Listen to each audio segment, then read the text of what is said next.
They can no longer pretend that they're going to be vigilant and fight inflation because they'll obviously have surrendered to it. They're going to choose to fight recession instead. They're going to choose to bail out the government rather than defend the dollar and protect its purchasing power. And then the game is over. Then there's a run. And then the Fed's going to lose control.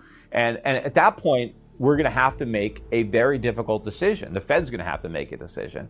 It's going to be, okay, do we now raise interest rates dramatically, a la Paul Volcker, to save the dollar from collapsing into nothing, right? Which would be a complete disaster. But in order to do that, we're going to have to bring about a crisis on our own, which is going to be much worse than the '08 financial crisis, because all the big banks that we bailed out will fail again, except there's no bailouts next time.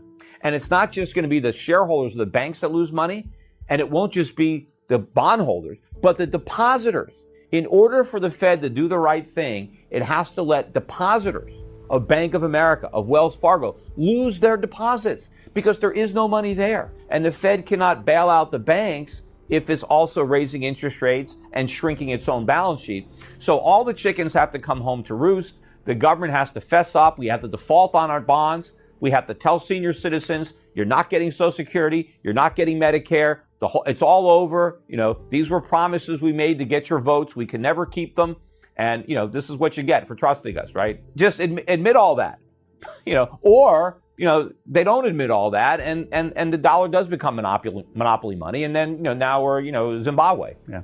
The American standard of living is going to fall sharply, and the value of U.S. dollar-based assets, whether it's stocks, whether it's real estate in America, are going to lose value relative to assets in other countries, right? Because America has been living beyond its means for a long time, and beyond our means meaning we consume a lot more than we produce, and we borrow a lot more than we save.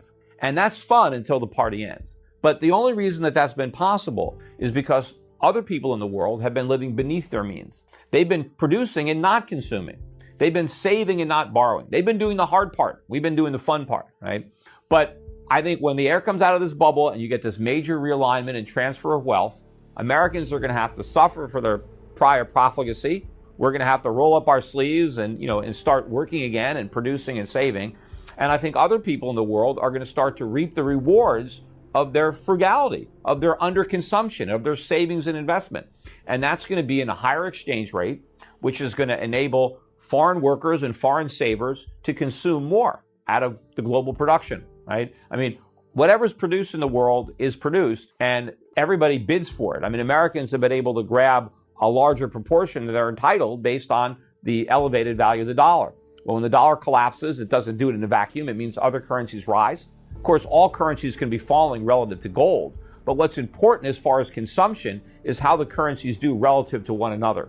And as other currencies rise relative to the dollar, those consumers become richer, they consume more, and I think their assets are going to be more valuable. Real estate, stocks in other countries that are having appreciated currencies are going to be more valuable than real estate in the United States. So this is the major trend that people have to acknowledge is coming and make sure they're positioned to catch this wave, right? Not to get crushed by it. So let's say we do have a deflation and rates start to rise, and the government has to default on the Treasury bonds. Is the Federal Reserve going to sit back and allow the U.S. Treasury to default on the Treasury bonds, or will the Federal Reserve bail them out by buying the bonds themselves, right? Because if the market doesn't want them at artificially low interest rates, and the Fed and the Treasury rather can't afford to pay higher rates, the only buyer is the Fed. Also, if the government has a choice, hey, we have these Social Security benefits that we need to pay, but we don't have any money. Where are we going to get this money? Oh, well, maybe we're going to default and tell the people who are expecting a Social Security check, you're not going to get your check. Or we have all these government workers who are retired, they're expecting a pension, we're out of money, we just got to tell them there's no check. Is the Federal Reserve going to sit back and allow all this to happen, or is the Federal Reserve going to create the money to make it all possible so that the politicians could pay what they owe? I think that's more likely than that they just apply, the tough love and say, it's tough love and say, hey, too bad, you got a crisis, deal with it. Decide what, cut spending. I don't think that the Federal Reserve, our Federal Reserve, is going to do that. So gold, we know. If we run out of gold, it's gone, right? You have to mine it. It's hard to find. It's expensive to get it out of the ground. right? They can put as many zeros as they want, on those dollars. They can push buttons and create them in infinity. So it's not the same thing. Before we continue, help us clicking that YouTube like button and subscribe now to our channel. This shows the algorithm that you valued this information. And it helps us spread that message. Sharing is caring. And now I have bad news for you. If you're not rich by now, you're screwed. And if you're in debt, you're even double screwed. How so, you might wonder? Well, the sad truth is that you're working your whole life to make someone else rich. The mega corporations, the banks, the politicians, everyone is getting richer. They get your money. And what is even worse, they get your time, they get your life. You are not even in a rat race, you're in a financial prison. But what could a solution for you look like? Honestly, I don't know, but I know what a solution for me would look like. It's very simple. I use whatever money I have and I multiply it with 1,000. This could make my life much easier and probably yours as well. If you have $1,000 available and multiply this with 1,000, I believe that this could solve some financial issue for the one or the other. Of course, if you're ugly, you would have to multiply it with much more than 1,000. My name is Markus Dahn, and this is what I decided to do. I decided to 1000x my money. This is not a joke. I know what you may be thinking. What is this guy talking about?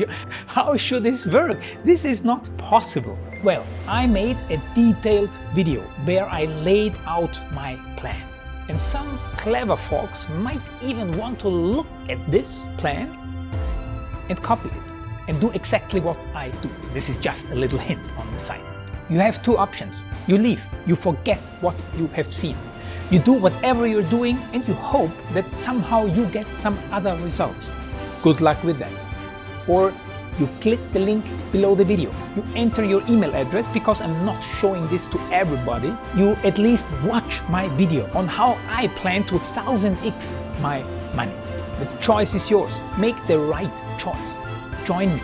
See what a different future you could have. See at least how I intend, how I plan to do the 1000x. So click on the link below, enter your email address, and I see you on the other side. Your Markus Dahn.